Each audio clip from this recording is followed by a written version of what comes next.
chairs. Yeah. Awesome. We're going to Yeah. on this It's a good house thing. like Papa over here. Yeah, wonderful. Well, hey, I just want to say thanks again, for coming, joining us at Neighborhood Church in the living room.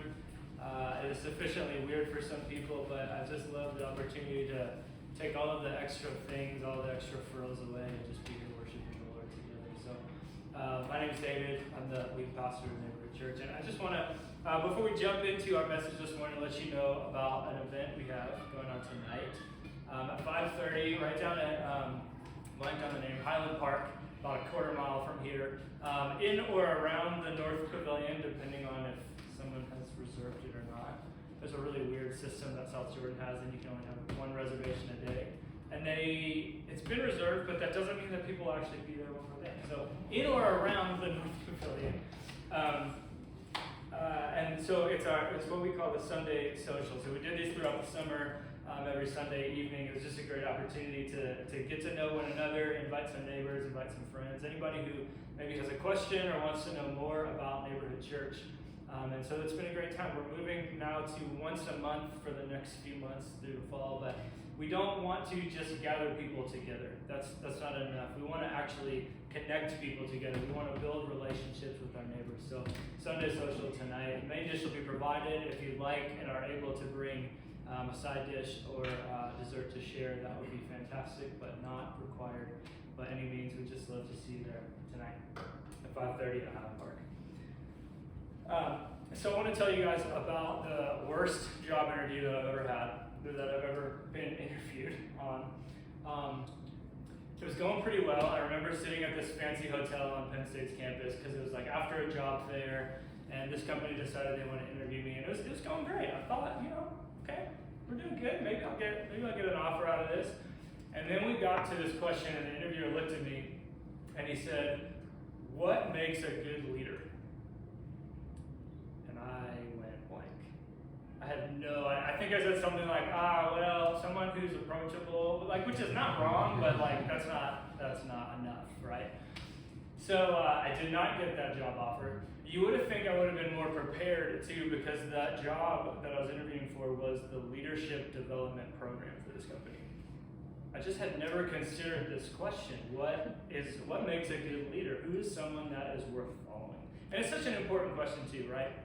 But we just often don't think about it. The thing is, we can name a bunch of good leaders, great leaders, right? We probably can't name a bunch of bad leaders though. Because nobody follows a bad leader, right? That's not the problem. That's not why this question is important. Why the question is important is because of good leaders with bad character. So you could probably name a few of these, right? The classic example in every leadership class that I've ever taken at any level of education, this one, for better or worse, this example always comes up, is Hitler, right? You can actually look at him and make the case, really great leader, moves a lot of people to action. In fact, gave people a vision that they were willing to go and die for and fight for. Probably bad character though, right? Good leader, but to what end? That's the problem. And the thing is, the problem of good leaders with bad character is actually most often much sneakier than that. Because most people don't put their bad character out there for everybody to see. It's much more hidden. It's kind of behind the scenes. I might see part of a leader's life when they're out speaking or doing whatever they do, or when they're at the office, wherever they are, but I probably don't see inside their heart all the time. Or there's probably things that maybe behind closed doors that we just don't know that they're doing. So the problem is really sneaky, good leaders with bad character. And a lot of people will look at religious leaders, right? And they'll say, this has got to be different. This is going to be better. These people, they have high moral standards or whatever. They're going to be better people, better leaders. And then they come to church or they go to some religious thing and they find these people aren't really any better. Right? What do we do with that? What happens then? What it causes a lot of people to say, a lot of us to say, probably even in this room, is I don't trust religious leaders. So this is the statement we're going to focus on today in this series, not for me and other things religion made you say. I don't trust religious leaders. And the thing is, based on a lot of things that people have experienced in religious circles, in churches, in the name of God, in the name of, your benefit and your spiritual growth, based on those things, I can't blame a lot of people for saying I don't trust religious leaders. I probably wouldn't either. In fact, there have been probably a few that I haven't trusted in my lifetime. The heartbreaking thing really is that it causes people not just to say, I don't trust religious leaders, but I can't trust religion. I can't trust anything. I have to throw it all away. And so they throw all the Jesus stuff away and go, just move on with their life. If that leader did this to me, what they say is true can't be true. And that's the problem, and that's what we kind of want to pull apart in this series, is this idea of what is religion and what is organized religion. And we're going to say this every week in the series, that religion is this idea of there's a list of check boxes, and if I hit enough of them and avoid the bad stuff, I can earn my place, and I can be okay with God. On the other hand, we have organized religion, which, again, as chaotic as church in the living room might feel, we've got to get more chairs. This is organized religion. This is a group of people getting together to worship. That's all it is. And the way leadership is shaped in those areas, or kind of plays out in those areas, on the side of religion, what happens is it often becomes about what can the leader get from the people? What can you offer me, right?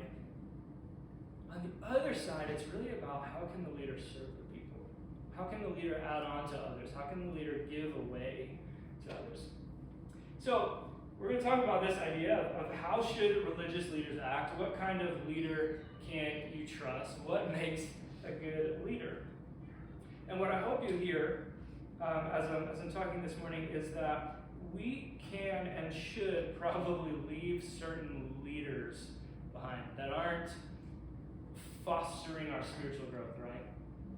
But we don't have to throw away Jesus. And we don't have to throw away coming to a place where we can worship Jesus together, which again, that's organized religion, right? So I hope from a quote-unquote religious leader, which it feels so funny to call myself that, I hope what you hear is, we can throw away the religious leader junk and just say, we'll follow Jesus together. And so we're going to be in 1 Peter chapter 5, verses 1 to 4 this morning. So Peter, before we read that, Peter was a fisherman, the guy writing this. And he was writing to a bunch of churches in modern Turkey. At the time, there were several different kind of regions of governance within the Roman Empire. And he's writing to all the church leaders in this area. Peter was a fisherman until Jesus came to him and said, hey, come and follow me. So then Peter became one of Jesus' first 12 disciples, kind of his inner 12. And even after that, he was in Jesus' inner 3, Peter, James, and John, right? So he was a fisherman, and now he's in Jesus' inner 3. So everything Peter learned about leadership was not so much from throwing nets into water, it was from following Jesus. That's how Peter learned to be a leader, and that's who we're going to read from. And I bought this new Bible so that I could read passages to you from it instead of off the screen. So here's what we'll do this morning. We'll read it, and I just want you to be able to listen. I won't put it on the screen yet. We'll read this, and just so that we can kind of absorb it. We can hear the big picture, what is going on in what Peter's writing here. And then after we read it, we'll go in 3 chunks, and I'll put the chunks on the screen so that we can follow along with it together. But I just want to read it first, and just listen to what Peter says and how he says it. It says, to the elders among you, I appeal as a fellow elder and a witness of Christ's sufferings, who also will share in the glory to be revealed. Be shepherds of God's flock that is under your care, watching over them, not because you must, but because you are willing, as God wants you to be. Not pursuing dishonest gain, but eager to serve. Not lording it over those entrusted to you, but being examples to the flock. And when the chief shepherd appears, you will receive the crown of glory that will never fade away. So that's what Peter, this guy who learned everything he knows about leadership from Jesus, had to say about leadership. So let's go a chunk at a time. We'll take verse 1 and the first part of 2 first here. To the elders among you, I appeal as a fellow elder and a witness of Christ's sufferings, who also will share in the glory to be revealed.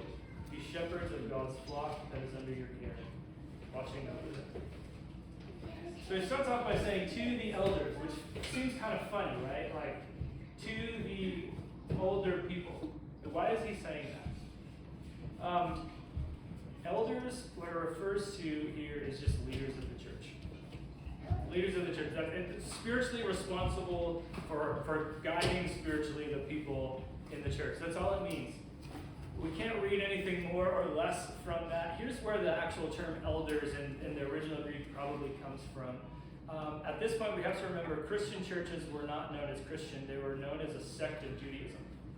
And in Judaism, the leaders of the synagogue would be the oldest men in the group. So they were called elders. That makes sense. So really what's probably happening is they're just using words, terminology that they're familiar with. It's kind of confusing to us, but at the time it was like, what's the easiest word to understand that won't confuse people? So Peter says, to the elders. We don't need to create a new term. We're a sect of Judaism, Messianic Jews, if you will, even though that term was not around at the time. And that's all he's saying. So to the leaders of the church, this word elders is actually the most common term to refer to leaders in the New Testament. So that's all it is. It's just a common word. Let's not confuse each other. The other thing I want to focus on for now is this idea of being sharing in the glory to be revealed. What is Peter talking about there? So what we need to understand is it's not Peter's glory that he's talking about. It's not any leader or any elder's glory that's going to be revealed. The glory that's going to be revealed is Jesus' glory when he comes back, when he returns to the earth. And so when he says we're going to share in the glory to be revealed, he's saying you don't get your own, I don't get my own, but we all get Jesus' glory. He gives us a piece of it so that we reflect him. So leading is not about getting your own glory. It's about reflecting Jesus. And then we see two responsibilities of elders. We see shepherds of God's flock and watching over them. So Peter is explaining, this is what you as an elder, you as a leader, this is what you are to be doing. So I want to focus on each one of these. The first responsibility, shepherds of God's flock. What does a shepherd do? For us, we don't really think about shepherds a lot, right? We don't have shepherds so much. I mean, in some parts of the world they do, but here in Utah, I don't know any shepherds personally. But I think we can probably most closely compare this to like a farmer, maybe even a livestock farmer, right? Hard work, get your hands dirty kind of work. First out of bed in the morning, unless you work for Southwest Airlines. Last to bed at night. That kind of hard work. Guiding the church, guiding the flock is what shepherds do, caring for the flock. When I think of a shepherd, I think of tender provider. And tender is not always easy, right? Because it's the shepherd's responsibility when the flock gathers around a puddle. It's the shepherd's responsibility to say, no, we got to go another mile to the stream. When the sheep are thirsty, that's hard work. Or, you know what, the sheep are really tired and they want to fall asleep right here, but maybe we got to walk the extra mile so that we can find some cover and a safe place to rest for the night. That's what a shepherd does. And notice Peter is saying that you are to be shepherds of God's flock, not CEOs. Right? CEO, and not all CEOs do this because some really do lead as shepherds, but the CEO really gets the right to say, like, you know, no, I'm just exercising my authority. I'm just saying this so you have to do it. It's a little bit more glamorous, right? A shepherd is not a glamorous job. Like I said, it's very, very blue collar, in the dirt, getting your hands dirty, walking around the countryside, through the mountains, guiding the sheep through the desert to water, all of those types of things. And that's what a shepherd does. And the other important piece of shepherding is that this is God's flock. So you don't get the glamorous job as a leader, and you don't even get your own flock. It's just God saying, here, you manage a part of mine. You take care of a part of mine.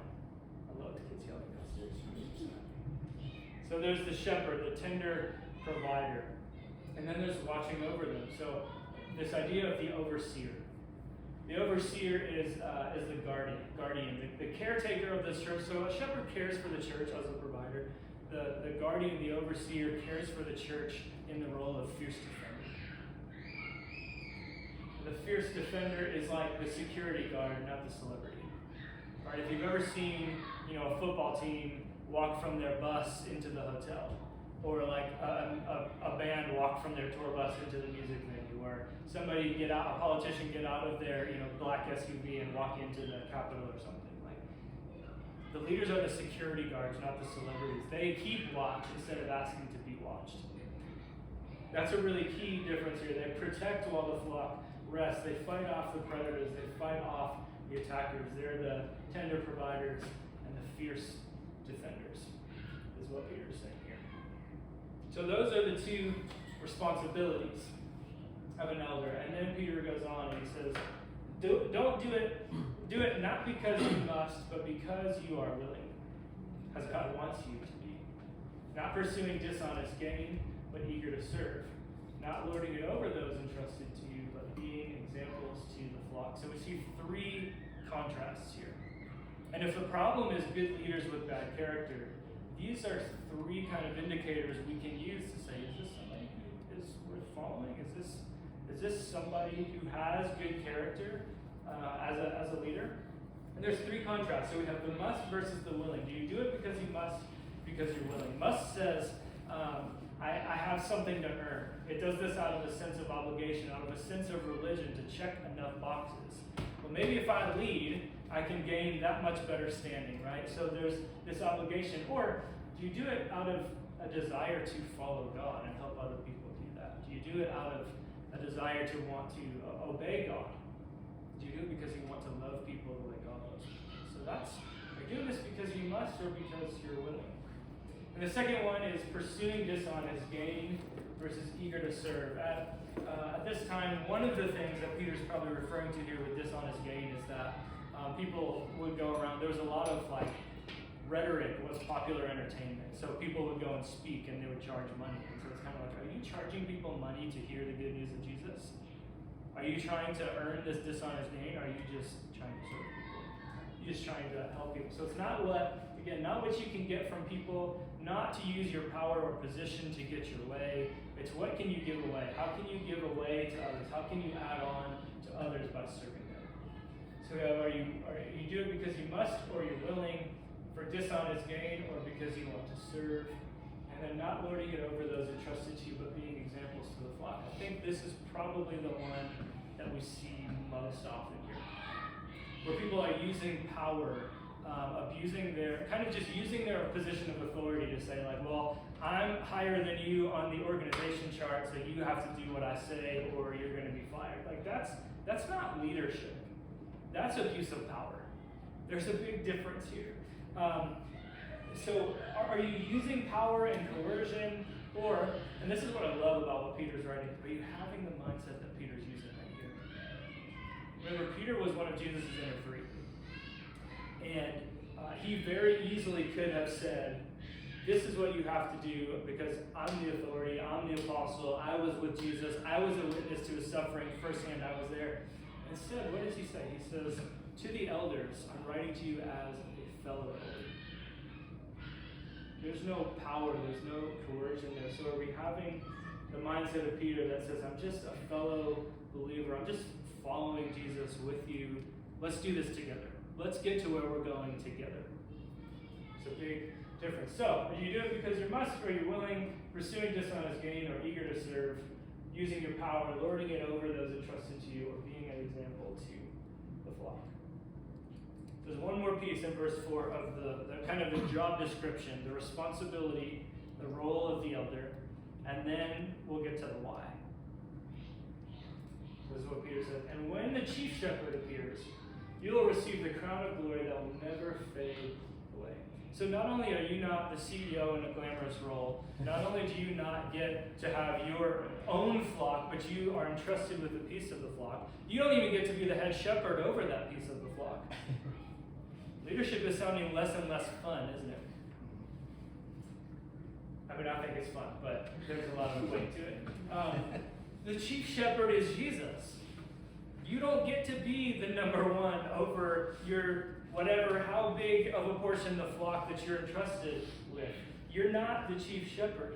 Jesus is the chief shepherd. He's the one we're accountable to, who gets to ask us, are you doing what I asked you to do? Are you leading my sheep, my flock, the way that I would lead my flock? He's the one who gets to hold us accountable, and he's our example too. There's passages in the Old Testament, there's prophecy, and then New Testament writers would refer back to this where they would say the good shepherd lays down his life for the sheep. That's Jesus. That's how Jesus shepherds. Lays down his life, and he gets to be the one who holds his under-shepherds accountable. It's his flock. So then we see the why here. Why should leaders lead this way? Why do we? And what even makes it possible? It's the crown of glory that will never fade away. Again, I think it's really important to mention it's not my crown. I'm not planning a church to get my own crown. I'm not, you're not here to get your own crown. It's the crown of Jesus' glory. That's the only crown that will never fade away. And what Peter is probably comparing to, what's probably in the minds of the people who are reading this, is the athletes at the time, when they would win like a race or a competition, they would get a crown, and it was like a wreath of laurels. So if you watch the Olympics, they get medals, and when the Olympics were in Greece, however long ago that was, not too long ago, I don't remember the exact year, they also kind of did a throwback to this, right? They put the medals on and they gave the crown, the wreath crown. So same crown, same idea. I mean, not the same ones, those ones were long gone, but same idea. They're crowning the winner. And so Peter is saying that crown's going to fade away.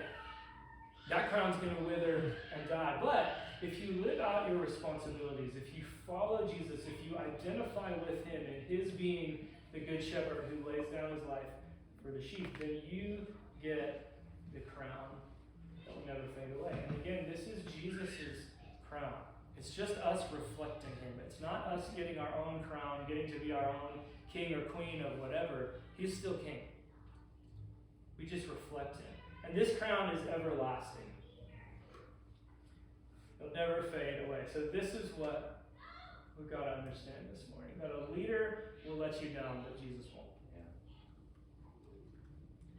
Yeah. Leader will let you down, but Jesus won't. So why do leaders break trust? Why do leaders, if I'm just being honest, in the way that I've reacted to some of the recent scandals in churches and Christian churches too, I mean, just everywhere, any religion, even businesses, right? We see this happen all the time. And my reaction is, why are you being so stupid? That's probably an issue in my own heart, but why do leaders do the things that they do and make the dumb decisions that they make? I think what we saw on the last slide in verse 4, this crown of glory that will never fade away, is a really key thing that we have to look at, that we've got to dig into more, because it's a crown of glory that will never fade away, but you don't get to wear it yet. Too many leaders are trying to wear the crown now. They grasp at the easy crown, the most accessible thing, whatever feels good for a moment. Too many leaders want to wear the crown now and not identify with the good shepherd who lays down his life, who suffers for the sheep. And so remember these three contrasts that we talked about in verses 2 and 3. Are you doing this willingly? No, these leaders are leading out of obligation. They're trying to earn something. They're trying to earn a crown. They're trying to earn recognition. They're trying to earn a reputation or a name for themselves. Are you trying to serve people? No, I like the idea of prophet. With an F, not a PH. Prophet. I like that idea. I like to get my way. I want to use my power and authority as a bargaining chip. I want to chase after the wealth. I want to chase after sex. I want to chase after making a name for myself and a reputation and all the book deals and all the speaking tours and all of that. That sounds pretty attractive. Or this one, power and coercion. We probably shouldn't use those. Manipulation. They're not good, but they'll get me what I want, so I'll take that. This is what happens, and here's what is really going on. And hear me say this, I'm not trying to make any excuses for any leader anywhere. I'm not trying to make any excuses for myself. What I'm hoping to do is just help us understand what is going on in people's hearts and minds when this kind of thing happens, when we see a leader with moral failure, when we see a leader abusing people and abusing their power, I think what's happening is we're trying to short circuit the pain and the hardship and the getting our hands dirty and the suffering that comes with identifying Jesus with Jesus in the way that he leads. I think we're trying to short circuit that, and there's suffering that comes with leading as a shepherd and not even the head shepherd. And so we grasp at the easy crowns, we grasp at the easy comforts, and we forget that all of that is going away. And so the problem is when we grab a crown and we put it on our head and we cling to it, it withers and dies pretty quick. And then what we have to do is we have to chase after the next one. And we put it on our head and we cling to it. And it withers and dies, and we've got to grab the next one. And so we're grasping after anything that's within reach, and we make some really, really dumb, stupid, bad decisions when we do that. And then people get hurt. And then we cause trauma. And then people get torn apart. And it's an absolute mess. And those crowns just wither and die anyway and leave us longing for another one. But only the crown of Jesus' glory will never fade. That's why a leader will let you down, but Jesus won't. So I want you to hear this morning. This is my encouragement to you. I don't know, I hope you hear my heart in this. Don't put your hope in anything that won't last. And don't put your hope in a leader. Don't put your hope in someone who has the tendency to put their hope in something that won't last, in any person. Put your hope in Jesus. That's the hope that will never fade away, the hope that will never die. And Jesus had every right to claim power and prestige for himself, to claim the earthly authority and say, bow down to me, worship me, meet every one of my needs, do everything exactly the way that I want it done, when I want it done. But he didn't. The Bible says in Matthew that the Son of Man came not to be served, but to serve. And in Philippians 2, and I'm paraphrasing a bit here, this is what it says. It says, Jesus didn't use the fact that he is God to his own advantage. Rather, he made himself nothing by taking the very nature of a servant, being made in human likeness. God himself put on human flesh and human frailty. And he didn't count any earthly power or prestige or any earthly accolades as anything, so that he could win the eternal crown. And not just so that he could win it for himself, but so that he could give it away to anyone who identifies with him, to anyone who believes in him for salvation and for eternal life, the free gift of eternal life in him. He put no value in these earthly things so that he could not take crowns, but instead give them away. That's what Jesus does. That's what leaders are called to do, not to take crowns, to give them away. So I want to tell you guys a couple of things. I don't know if you've ever had a preacher in front of a room say, this is what I need to do based on this. That's what I'm about to do, is tell you what I need to do. And then I'm going to ask you to do a couple things as well. So nobody's off the hook today. I'm going to ask you guys to do a couple things. Here's the first thing that I commit to do as a leader in response to this, that Jesus doesn't take crowns, he gives them away, is I'm committing to taking small steps to heal big hurts. I know that there are people who have been in churches, people in this room who have been hurt by leaders who have been abused. There's been trauma that's been caused. There's been harsh words, any number of things. And I just want to say that for what it's worth, that I'm sorry that happened, that was wrong, and that's not God's heart for you. And I recognize that nothing I can say, no thing that I can do makes that okay and makes it better. Because there are big hurts that have come out of places like this. And trust has been lost, and trust is built back up with a series of small steps on the same trajectory. So that's what I'm committed to do. If that's you, I want you to know that. I might not have been the one that hurt you, but I'm committed to, and this goes into the second one, show you that Jesus is much, much better than that leader, whoever that was. Jesus is much, much better than me, and that is good news. So I'm committed to taking small steps to overcome big hurts and pointing people to Jesus and not myself. I have no idea what the Lord has in the future of Neighborhood Church and my future. I mean, for now, I'm committed to Neighborhood Church as long as I'm here, until the Lord calls me home and I kick the bucket.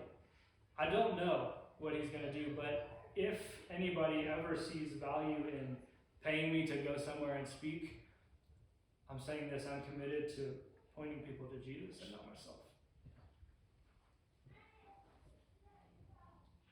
So this is where you come in, the things I want to ask of you guys. The first is just hold me accountable to those things. The things that I just committed to, I'm committing in front of you guys today. Hold me accountable to point people to Jesus. Hold me accountable to the small steps of building trust. Whether it's here on a Sunday morning, whether it's at our small group on a Tuesday night, whether it's out in the community serving, hold me accountable to those things, to take small steps to heal big hurts, to point people only to Jesus, and to serve and guide Neighborhood Church as the pastor. That's what I'm asking you to do. And the last thing is just to remember this, that a leader will let you down, but Jesus won't. We can leave behind leaders that are not helping us grow spiritually, or that are hurting us, or abusing us, or using coercion, or not recognizing that we have boundaries or limits, and we're limited in our human abilities and capacities. We can leave those leaders behind without saying no to Jesus. In fact, I think we should leave those leaders behind without saying no to Jesus. And I really, really, really want you to hear this. If this is you, if you've been hurt by a church, been hurt by a leader, anything like that, a leader might betray you, but Jesus was betrayed for you. See that? He doesn't take crowns, He gives them away. That's good.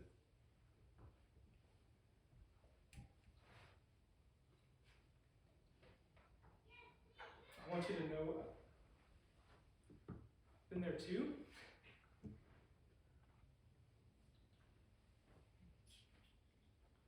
Been hurt and betrayed. What I've learned is that is not Jesus. Yeah. That is not His heart. A leader might betray you, but Jesus was betrayed for you to say, that is not my heart for you.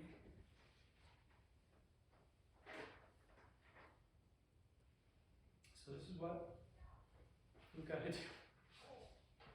Follow a leader who doesn't steal crowns, but who gives them away. And I want to say too that there's a certain level of grace, right? It's different though if a leader makes a mistake versus if a leader shows a consistent pattern of behavior. So we follow a leader who doesn't steal crowns but gives them away, and we put all of our hope in Jesus. So we're gonna